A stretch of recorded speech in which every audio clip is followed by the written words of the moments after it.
Have you ever wondered how well will you fare in a zombie-like scenario? Would you be one of those kick-ass survivors, capable of withstanding the biggest hordes? Or would you be more like Ed, 2 seconds. Hey, Noodle. who's always reliant on other survivors and wouldn't be capable of surviving by himself? Today we're going to take a look at the best positive traits in Project Zomboid, and we'll be ranking them by power level. This way you can better understand what each trait does, how optimal are they in terms of survivability and combat, and we'll also examine their cost so that you can choose the best one for your new survivor in Project Zomboid. Ready? Let's go! And we're going to start with Speed Demon. This trait increases your vehicle speed up to 15% and your git switching speed by 100%.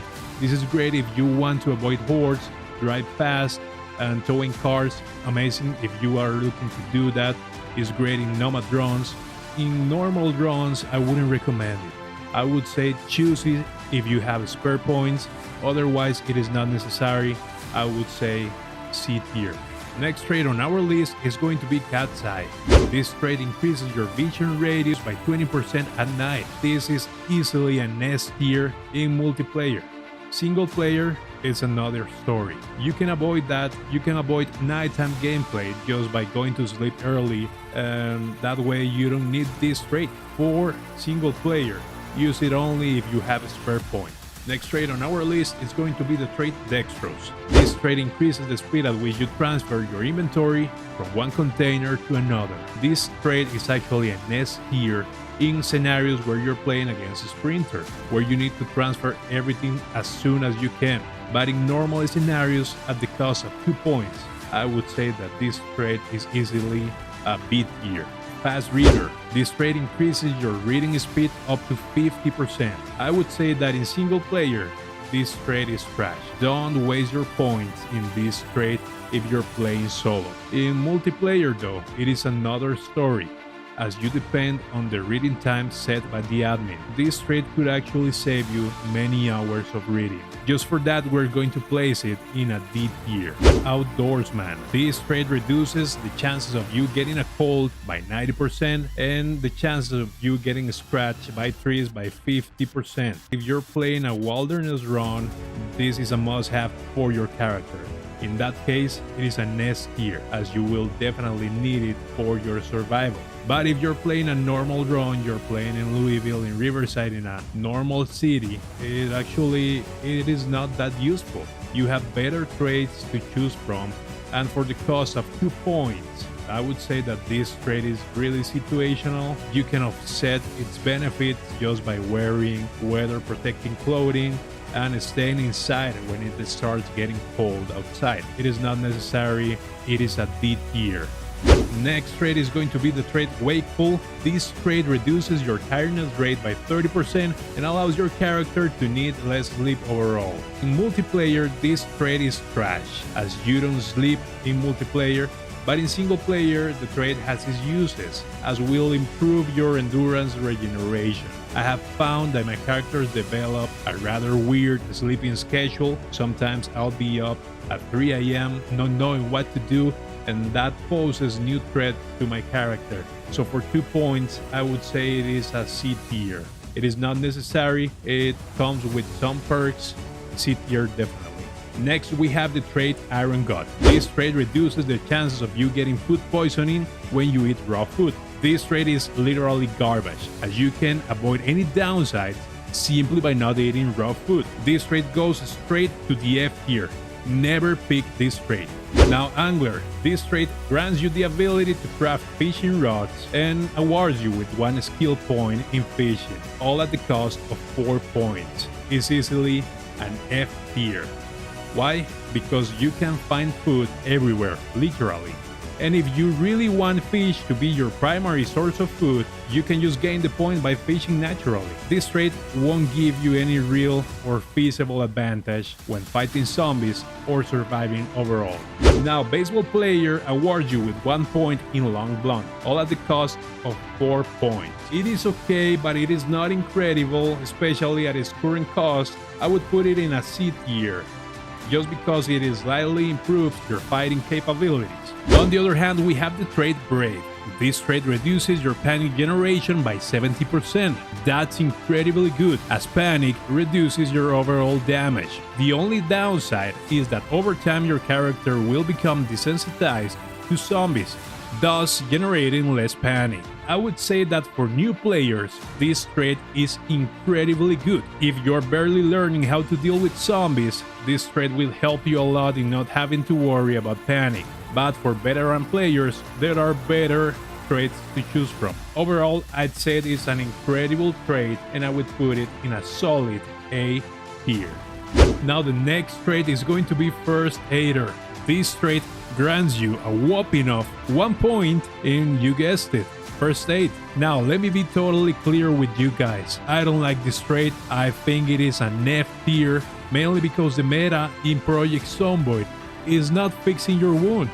The meta game is avoiding getting wounded. So this trait is never going to be good. For the cost of 4 points, you have so many other options that are way better. This trait goes straight to the F tier. Now Gardener, that's another stinker. It awards 1 point in farming and allows you to craft sprays for curing plant diseases. Another F tier trait. You can just learn the recipes as soon as you find the right magazines, and if you want to avoid your crops getting diseases, just plant new crops away from the diseased ones. Not worth the 4-point investment. Graceful, if you're playing against sprinters, I would say it is an A or even an S tier, as it reduces the noise of your footsteps and reduces the chances of you tripping while running or sprinting. So it is a must-have in sprinter scenarios. However, with normal zombies, I mean, it's nice to have, but it is not necessary, especially for the cost of 4 points. So for me, in single player, it is a well-put C tier. Inconspicuous reduces by 50% the chances of being spotted by zombies. It is not a terrible trait, it has its limits. For the cost of 4 points, I would say it is also a C tier. Now we have the trait Light Eater. This trait reduces your hunger by 25%, which in paper should be great, as you'll have to scavenge for food less often, and in theory, you'll be less prone to dying from starvation. In practice, the trait is useless, as you'll find food in every corner of the game. And once you start growing your own food, the trait becomes really useless. However, in some situations, like for example if you're playing a wilderness run, or you're playing with insanely rare loot, those situations the trait might be useful. And that's why we're going to put it in a D tier, as it isn't completely terrible. Now we have the trait Luck. This trait increases your chances of finding rare loot by 10%. In theory, that means more katanas, more rifles, more machetes, which is great, right? But in practice, those 10% will be barely noticeable, as you won't find those items in the game that easily. In my experience, if you pick this trait, you'll be playing and wondering why aren't you getting those sweet drops, which honestly makes this trait really disappointing. So I would prefer to spend those 4 points in another trait. In my opinion, it is a D tier. Nutritionist allows you to see the nutritional value of all food. This trait is worthless. For 4 points, it is not something that will allow you to survive longer or fight better. Don't waste your points in this trait. Definitely an F tier trait. Now we have the trait Runner. This is definitely an S tier if you're playing against a sprinter, as it awards you with 1 skill point in sprinting. Definitely necessary in that scenario. However, if you're playing against normal zombies, it becomes a nice to have, good quality of life trait. In that scenario, I would put it in a C tier. Resilient reduces your chances of catching a cold by 55% and also reduces zombification speed by 25%. It doesn't cure zombification. If you get bitten, you still become a zombie. What it means is that if you get bitten, you'll become a zombie, but much slower. You'll still die if you pick this trait. On top of that, the bonus to not catching a cold is even worse than the bonus granted by the Outdoorsman trait. Definitely an F tier trait at best.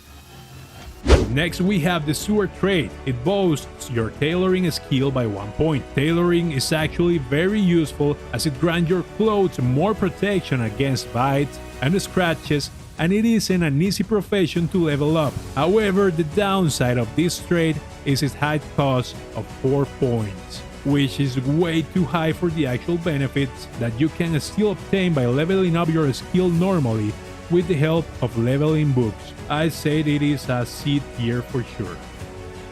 Amateur Mechanic grants you the ability to repair common and commercial vehicles and also awards you with 1 point in your mechanic skill.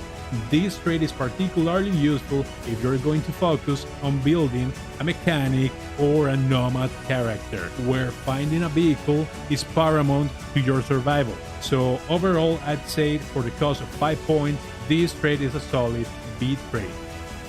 Gymnast is easily an A tier. This is because it awards you with 1 point in Nimble and 1 point in Light-footed. Nimble is easily one of the best skills in Project Zomboid, as it increases your overall speed while in combat instance. That means that you will be better fighting zombies, and you'll have to gain distance from them by running less often. Easily an A tier. Now Brawler, in my opinion, is way better than Baseball Player, and that's because for 2 extra points, not only will you get 1 skill point in Long Blunt, but also 1 skill point in Axes. This is particularly useful if you're planning to build a Lumberjack character. Solid B tier. Cook gives you 2 points in cooking and grants you access to all the cooking recipes. The problem is that cooking is really easy to level up, and you don't need to invest 6 points just to do that, as you'll be doing it passively while playing the game. F tier.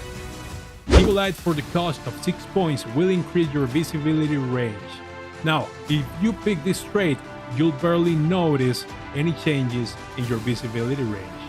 For the cost of 6 points is not really worth investment. Now, Fast Healer reduces the severity of your injuries by 20%. It actually doesn't speed up the recovery process. I would say that if this trait was a little bit cheaper, it would be a nice trait to have. However, at its current cost of 6 points, I think it's not worth the investment. Definitely D tier. Now we have Fast Learner, and this trait grants you a 30% bonus on every skill except for fitness and strength, and just for the cost of 6 points. A bonus of 30% increase in every skill in the game just for 6 points. I think this is hands down one of the best traits in the whole game. S tier for sure. I pick this trait every time I can. Don't miss out this trait. The fitness trait, one of my favorites. It grants you 2 points in your fitness skill at the cost of 6 points. You always want to have with your character your fitness skill as high as possible. Why? Well, first, because it's really difficult to level up, and because it is directly correlated to your ability to survive. For example, it will allow you to hit faster and last longer while fighting. The only reason why I'm not giving it an S tier qualification is because of the athletic trait we'll cover later. But for now, solid A tier. Now we have the former Scout trait. This trait will increase your foraging and your first aid by 1 point. Now we already covered why first aid isn't that great, and foraging is one of the easier skills to level up in the game. For the cost of 6 points, is really not worth the effort. D tier. The Herbalist trait allows you to identify poisonous plants and medicinal herbs. If your intention is to play in the wilderness, this is a must-have, as it will allow you to survive longer. Otherwise, it's just mediocre trait that will not be very useful if you're playing a normal playthrough. So it is just situational. D tier. And once again, we have a really situational trait in Hiker. This is actually really good if you're playing a wilderness playthrough. But if you're playing a normal playthrough, you have better options. This trait will cost you 6 points and will allow you to gain 1 point in foraging and also 1 point in trapping. Trapping is actually really good. It's one of the best ways to get your food in the game. So just for that, I'm putting it in a solid C tier. Keen Hearing. This trait will increase your perception radius by 150%. This means that you'll be able to spot zombies coming from behind much faster, greatly increasing your survivability. Now for the 6 points investment, this is a solid A tier. Now low thirst reduces your thirst by 50%. Now let me tell you, it isn't a good trait. It actually is kind of bad. Why? Because you can find water everywhere, literally everywhere in the game, especially if you got to the point where you build your water container. For the 6 points investment, it will do nothing for you. Don't waste your points in this trait. F tier. Now we have the organized trait. It's incredible. I'd say that it is one of the best traits in terms of quality of life. Why? Because it will increase your carry capacity in all containers by 30%. That's right. It means that you'll be able to carry with you all the essential items you need for survival. With your carry capacity increased, you'll be able to see less often the heavy load modal. Now this modal is really terrible because it reduces your endurance recovery and makes you tire more quickly. If you pick up organized, you won't see that modal that often and your life will be easier. So pick up this trait. It is easily an A tier trait. Next, we have a Stout. Stout is really awesome as it will provide you with a +2 bonus in your strength, which in turn will increase your melee damage, your push knockback, and your maximum carry capacity. Strength is really difficult to level up. It's one of the most difficult skills to level up in the game alongside with fitness. Just because of that, Stout deserves solid A. Next we have Adrenaline Junkie. This trait increases your speed by 20% when panicking. Now this trait used to be really good, especially when paired with Agoraphobia. But since build 41 they changed it and they can no longer be mixed. What does it mean? It means that the trait is not longer viable. It costs 8 points and will give you virtually nothing. F tier for now. Handy awards you with 1 point in carpentry and maintenance, and on top of that allows you to build faster and stronger constructions. I'd say that maintenance is a key aspect of this trait, as it allows your weapons to last longer, thus having direct impact in combat. However, due to the steep cost of 8 points, I'd say Handy is a solid B tier. Hunter gives you a little bit of everything, as you'll gain 1 point in aiming, 1 point in short blade, 1 point in sneaking and trapping, although the cost is really high. 8 points, I'd say B tier. Next we have the Thin Skin trait. This trait reduces your chances of being injured by 30%. I think this trait is amazing for beginner players, but for veteran players, you know that there are better options in the game. Now, the cost is really high. It costs 8 points, and just for the cost, I'd say it is a B tier. And finally, we have Athletic and Strong. These traits are simply amazing. Each of them grants you 4 skill points in the respective skill box. So for example, Athletic will grant you 4 points in fitness and Strong will grant you 4 points in strength. Now for reasons we already covered, fitness and strength are both the best skills to have in the game, as they will allow you to run faster, run longer, fight harder, and do almost anything you like to do with your character. Easily, for the investment of 10 points, one of the best traits in all the game. S tier, both of them. So there you have it, folks. This is my final list for the best positive traits in Project Zomboid right now. Let me know in the comments if you'd like to see a tier list for the best negative traits in Project Zomboid before build 42 hits live. And of course, don't forget to subscribe to the channel for more Project Zomboid guides and related content. This is Bladiuss signing off, and as always, happy surviving. Bye bye.